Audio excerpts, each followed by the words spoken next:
Well, it continues from the governor's ban on vaccine passports. Norwegian Cruise Lines making news tonight.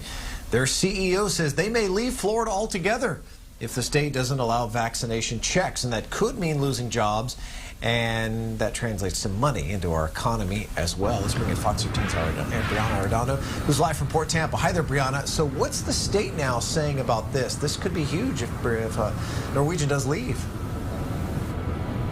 Well, the governor's office did not respond to our request for comment on this today, but a health lawyer tells us that it's a tricky path forward in the courts if the state doesn't budge.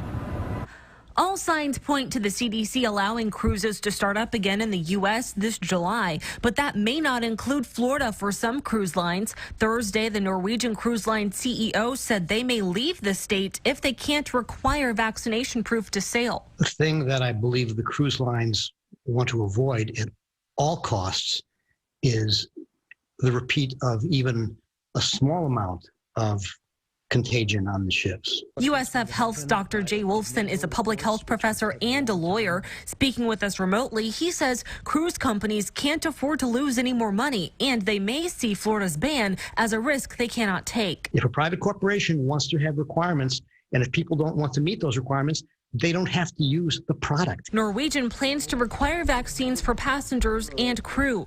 Earlier this week, Governor Ron DeSantis said cruises should happen in Florida without needing the vaccine. But if you look at what's going on in Europe and in Asia and other parts, these cruise lines are sailing. Health lawyers say there's a chance this situation could end up in court. And then there's the question of whether or not the CDC rules, guidelines, will trump the Florida laws. That's determined in court. That's called preemption. It's happened throughout history. We'll see who wins, the feds or the state. Cruising is a chunk of Florida's tourism economy. Plus, Norwegian sails out of Port Tampa Bay. A statement to Fox 13 says Port Tampa Bay is committed to working with all parties to bring about the safe return to cruising. This includes our cruise line partners, state leaders, and federal agencies like the Centers for Disease Control. We will continue to work to find solutions that satisfy everyone.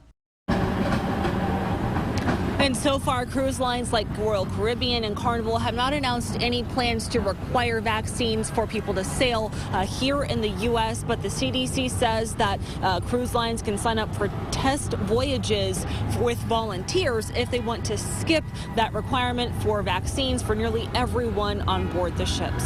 Mark? Let's hope they work it all out. Brianna Arredondo at Port Tampa tonight. Brianna, thanks.